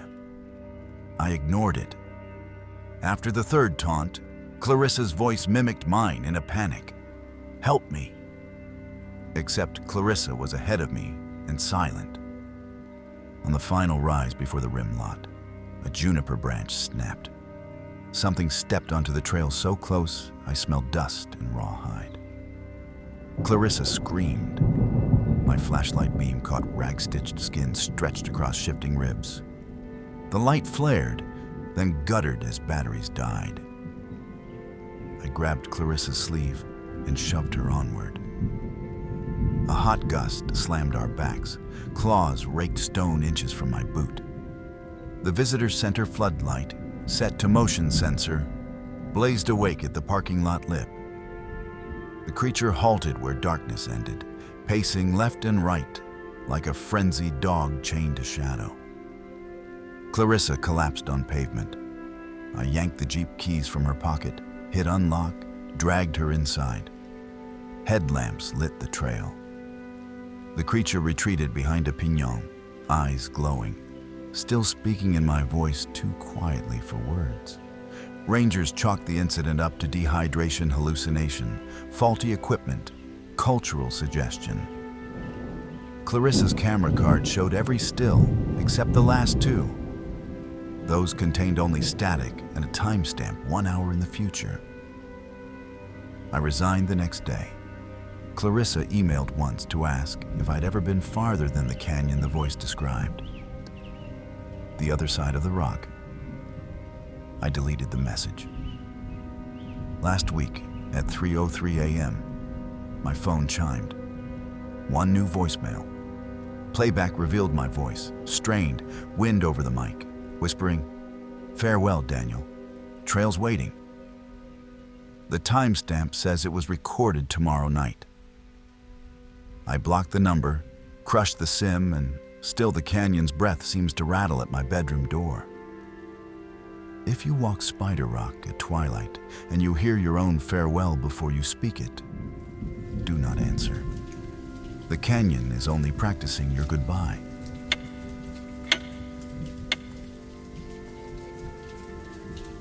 My name is Isaac Yazzie, born 3 mesas east of Canyon to Chelly, the land my grandmother calls Tseyi, inside the rock. For 7 seasons, I guided hikers here and believed the canyon loved me back. Last October, it whispered my name and kept something I can never replace. Riley, Marcus, and Trey clattered into the visitor center lot an hour before sunset. Riley, the photojournalist, wore a battered Nikon and smelled faintly of stop bath. Marcus, long-limbed and loud, laughed at his own punchlines. Trey, a peach ice vaping YouTube daredevil, live-streamed every step.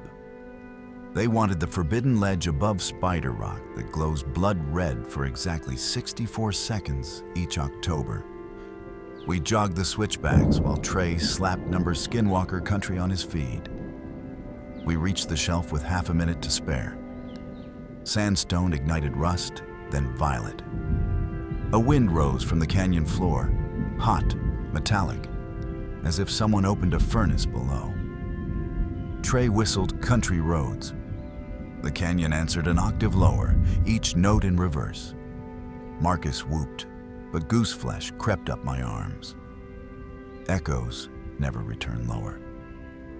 When the sun winked out, the warmth vanished. Shadows stretched like cold fingers. We scrambled to Juniper Flats, a cottonwood island half a mile downslope. and pitched 2 dome tents on pale sand, freckled with ancestral potsherds. I murmured an apology to the people who had once eaten from the shards beneath our boots. Riley struck a spark. Juniper smoke rose, carrying the scent of Grandma's winter stove. Marcus unpacked a half-melted bag of marshmallows. He skewered one on a trekking pole tip, rotated it over the flames until the sugar blistered. The char hissed, the air sweetened against the reek of burning mesquite chips Trey tossed on for ambience. Stars multiplied overhead until the sky looked bruised with light. Marcus clinked his spork on the titanium mug. Guides tags. Story time. Something the park rangers redact. Riley raised her Nikon. Give me footage Reddit hasn't poisoned. Trey swung his phone like a spotlight, REC light blinking red. I stirred the coals. All right, but you asked. We whisper about Yitnald Lushi, Skinwalkers. Witches who trade kin for power. They wear hides, shift shapes, run faster than thought, and lure you by copying the voice you trust most. They keep the voice after they keep the body. Marcus snorted. Free solo witches. Perfect clickbait. Trey pointed his phone into the dark and shouted, Yo, Mr. Skinwalker, collab request. His words returned instantly from the cottonwoods behind us. His exact cadence, same crooked grin inside every syllable. Collab request. Nobody laughed. Even the embers seemed to flinch. Firelight crawled over a petroglyph panel I swear hadn't existed an hour earlier. 6 stone faces, mouths frozen wide as if mid-scream. We doused the fire and zipped into tents, pretending nylon was armor. Wind struck once, then silence settled so deep our heartbeats felt impolite. Gravel ticked, 4 heavy steps, a pause, 2 lighter taps. Biped to quadruped and back again. A whisper brushed the fabric above my head. Isaac, the stars are bright tonight. It was Riley's voice, yet Riley's breath wheezed against my shoulder. I gripped her wrist. She woke fast. Coyotes? Marcus hissed from the other tent. Coyotes don't borrow voices, I said. No one slept. Footfalls circled for hours, sometimes crawling, sometimes skipping like a child. The canyon felt eager, jaws open and wider. First, gray bled into the sky. We broke camp in a frantic silence. Trey's flashlight flickered, then died. Batteries scattered across the sand. Darkness slammed down. In it, our own overlapping laughs erupted from opposite cliffs, shredded like radio static. The spare batteries clicked in. Trey's beam returned, trembling. Battery brand deal, never again, he muttered. Dust coated my tongue like bitter cornmeal. Every breath scraped raw. Spit it out, Marcus coughed, hawking grit onto his boot. The canyon answered with 3 wet coughs, each pitched higher, as if it enjoyed the taste of our lungs. Trey steadied his phone. The screen displayed 4 hikers, though the trail held only 3. A child's giggle pinballed between walls, multiplying into a playground trapped in stone. Trey whispered, audio glitch. But fear rasped inside the words. The wash funneled into a slot so narrow the walls almost kissed overhead. Stone screamed, nails dragged like chalk. My beam froze on a shape clinging upside down, knees bending the wrong way, face a mask of stitched hides.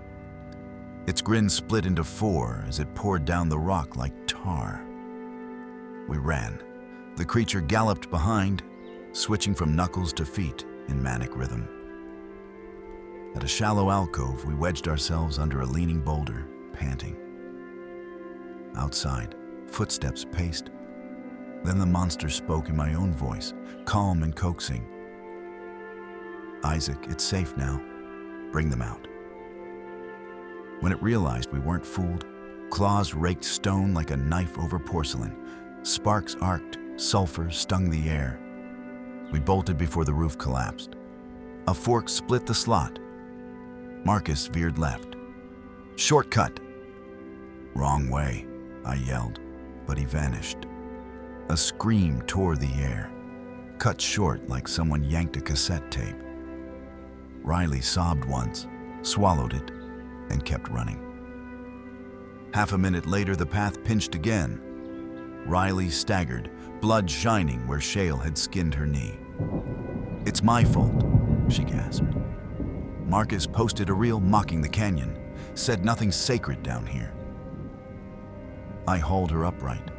The canyon surely heard him brag. Light flared ahead. We burst onto White House Overlook. 600 feet of nothing yawned beyond a chest-high rail. Sun finally cleared the far rim, gilding the world. The creature loped to the shadow's edge, pacing like a wolf behind an invisible fence. Sunlight licked its patchwork skin. Smoke curled, carrying the stink of burnt hair. Riley lifted her Nikon. Flash fries film. Maybe it fries nightmares. The first strobe peeled a sheet of hide. Ash fluttered away like gray petals. The monster shrieked, but held its ground. In my mother's gentle Navajo cadence, it called, "Shiyaji, bring your friends." I ground blue corn. Warm cedar ash and corn mush smells flooded my head.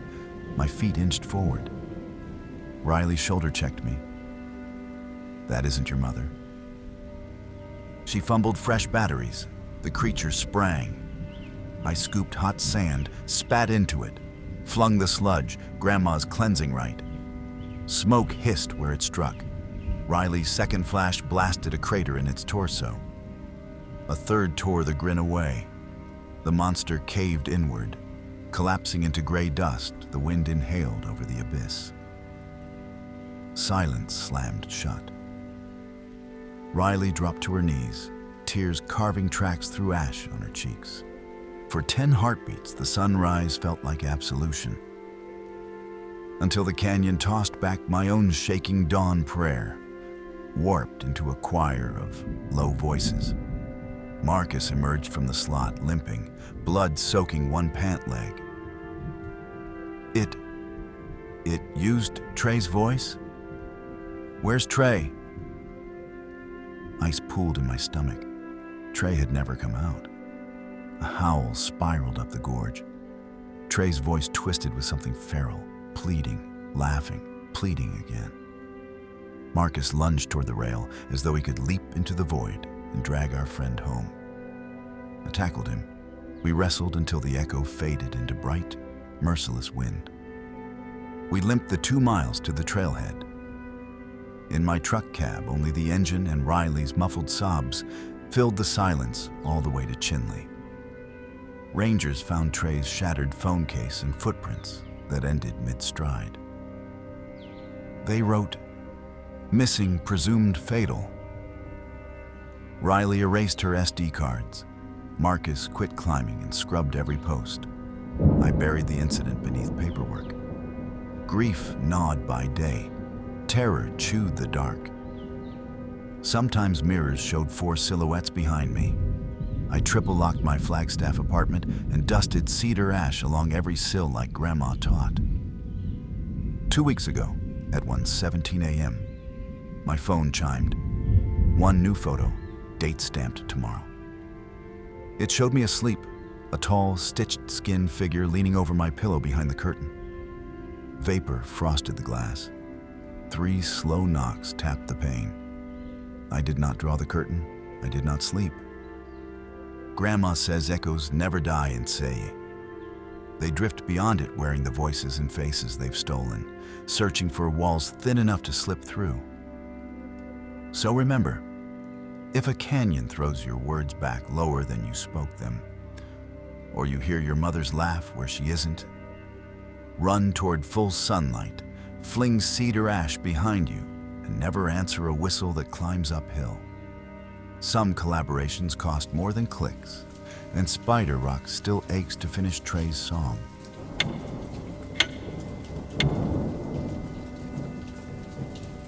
The gravel bikes rattled onto the abandoned quarry floor just after twilight. Tires flicking shards of slate that rang like marbles against the rust-orange loader bucket left to fossilize beside the pit. We had pedaled 26 miles of ranch roads to camp here. 5 friends escaping Tucson heat for one night under a sky so polished it felt rehearsed.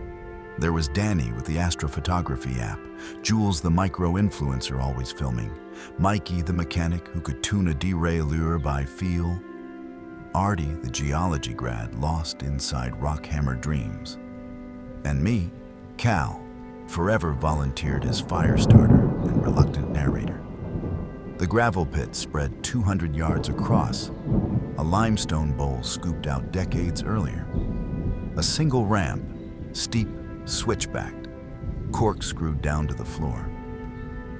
It was our trail in, the only trail out, and on GPS, it looked like an umbilical cord that had been cut. Perfect for privacy, perfect for spooky drinking stories. Jules unpacked her GoPro, intent on capturing desert s'mores content. She had ring lights, lav mics, sponsorship stickers nobody else asked for. Mikey unrolled a waxed canvas tool mat bulging with wrenches and spoke to our bikes like they were pets. Artie scrambled up the rim, tapping rock faces, sniffing for Cal's sight. Danny lifted her phone, star map app glowing cobalt against gathering dusk, and tried to find Venus before the horizon swallowed it. I shoved short juniper logs into the loader bucket. Flint sparked the smallest twig, coaxed the pile until flames painted the pit walls orange. With the sun gone, limestone bloomed heat back at us, and the quarry became a kiln.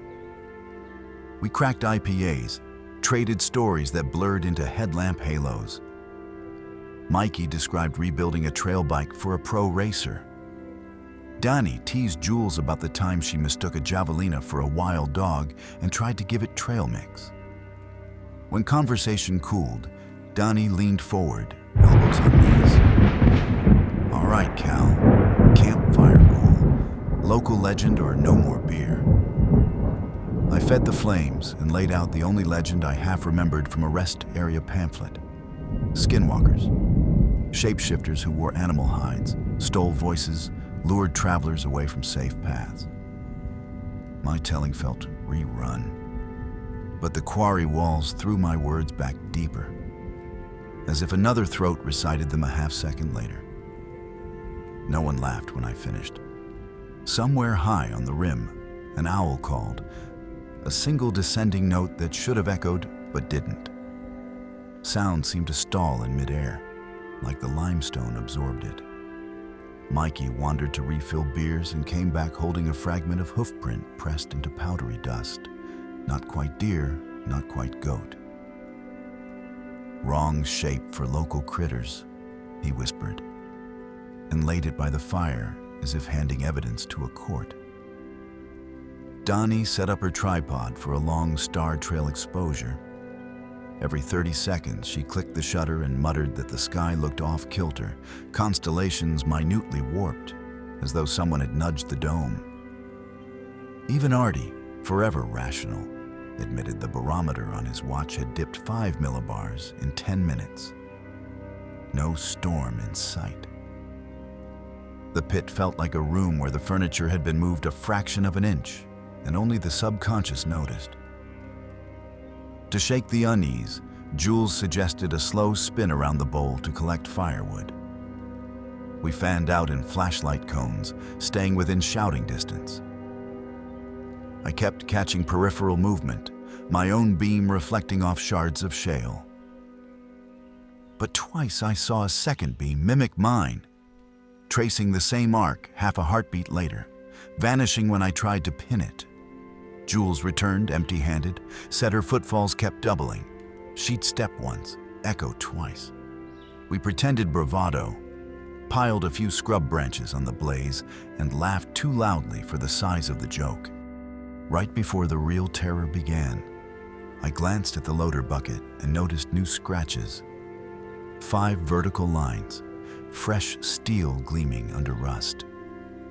They hadn't been there when we lit the fire. I ran a finger over the grooves. Flecks of iron curled away warm, as if the cuts had body heat. I told myself some past vandal had marked the metal, yet the air smelled newly carved, like hot pennies in ozone. I backed to the circle just as loose gravel clicked near the ramp. One rock tumbling, then another. Loose gravel clicked near the ramp, one rock tumbling, then another. 5 headlamps swung up, nothing. Mikey said javelina, but his voice leaned toward doubt. The clicking returned, matching heartbeats. Then it stopped, as if the listener enjoyed suspense. Jules lifted the GoPro's thermal lens. Its postage stamp screen showed 5 orange blobs, us, and a 6th, ghost pale smear halfway up the ramp. She tapped the screen to record. Danny counted aloud. 5 voices answered, but 6 shadows danced on limestone. The extra silhouette hunched, limbs jointed wrong like a deer drawn by a child. Mikey brandished his multi-tool, the dull blade glinting more hope than threat. "Whoever's up there, campsite's full," he called.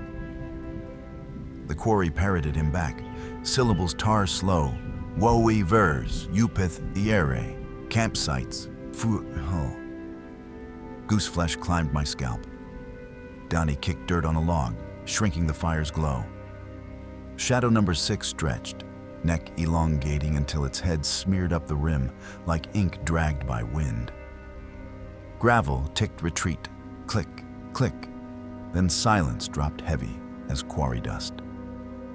We dragged bikes inward, forming a half-circle barrier. Jules whispered that her GoPro, fresh battery, had died. She clicked, nothing. Wind tunneled through unseen fissures. From a fault in limestone, Danny's laugh bubbled. Perfect copy. Yet Danny herself pressed lips tight. The fake laugh dissolved into a wet chewing noise, like dogs tearing rawhide. Artie hefted his rock hammer. "It's under the floor," he murmured. He swept light down a fissure. Empty darkness that swallowed lumens whole. Someone suggested escaping up the ramp, but the shadow of that throat tightened courage out of us. We voted, without words, to keep the fire alive. Sparks coiled skyward, struck an overhang, then drifted sideways. No updraft moves embers like that. One ember floated toward Jules's dead GoPro, hovered above the lens, and winked out. The camera blinked awake. Screen pure white, text scrolling. 6 voices for 6 shadows, complete. Jules flung the camera into the loader bucket. Its lens kept staring at us, recording. Midnight surrendered to 2 a.m. Pebbles periodically rained from the ramp, as though lifted and dropped by an unseen hand. Mikey finally whispered, "Engines, hear them?" A convoy hum circled the rim, Dopplering but never approaching. The rev counted pistons wrong. An 8-cylinder stuttered like a sick diesel, doubled and detuned. I pictured quarry loaders abandoned decades ago, their ghosts turning keys in the dark. Artie's shadow lifted its hammer while his real hand stayed at his sides. Phantom metal struck phantom stone. Sparks leapt silently, and tiny slate chips rained into our firelight. The shadow then swung the hammer into its own shadow fist. Real pebbles fell at Artie's boots. A line of fresh tally marks gouged into limestone beside him. 5 strokes, then a 6th unfinished. Jules began sobbing softly. Donnie wrapped an arm around her, breathing fast. We needed distance, any distance. The only other exit was a drainage culvert Artie remembered from an old USGS map. A storm pipe bored through the ridge. We grabbed bikes by handlebars, half pushed, half dragged across the bowl, fire behind us pulsing like a warning beacon. As we ran, the ramp roared, stones avalanching as though something huge barreled down. Moon shadows in the pit twisted into elongated fingers. We didn't look back. The culvert mouth crouched 4 feet tall, smelling like rust and cold water. Inside, headlamps revealed fingertip carvings, tally marks grouped in 5s, hundreds of groups stretching down the wall like ledger entries. The newest lines bled white dust. "Why keep count?" Mikey whispered. No one answered. A wet sniff echoed behind. The exhale repeated Mikey's earlier joke about demon translators, rearranged like magnetic poetry. Demon returned star order. We crawled deeper, knees soaking in frigid runoff. The tunnel twisted, rose, then offered moonlight through a slit exit. But a chain-link fence sagged inward, barbs curled like claws. We bent steel, scraping skin, and tumbled into silver-lit desert scrub. 50 yards on, we collapsed, lungs heaving. Back in the pit, our abandoned fire spiked, a pillar of orange taller than the loader arm, illuminating 6 shadows circling clockwise. One raised arms twice a human span. The others followed in slow choreography. Fire snuffed to red motes, and the 6th shadow lingered an extra heartbeat before folding into limestone. We chose open desert over the safety of our bikes, hiking cross-country until dawn bruised the horizon pale red. At a ranch road, we flagged an old pickup. The driver eyed torn shirts and bare hands, asked where our cycles were. Our silence answered him. Authorities found the camp, tents shredded, bikes folded like thin tin, loader bucket empty. Jules's camera still recorded, battery inexplicably full. Audio analysts isolated layered voices, chanting Navajo blessings backward, spliced with our laughter. Tallies in the culvert matched the quarry's operating years. 55 sets of 5, plus a 6th set newly scratched. Mikey sold his bike. Donnie and Jules moved north. Artie defected to lab research. I keep our single surviving SD card in a freezer, double-bagged, inside an old coffee tin. Some nights, monsoon thunder rattles my windows and I smell juniper smoke. I swear an unseen ramp descends behind my bedroom wall, a throat waiting for footsteps.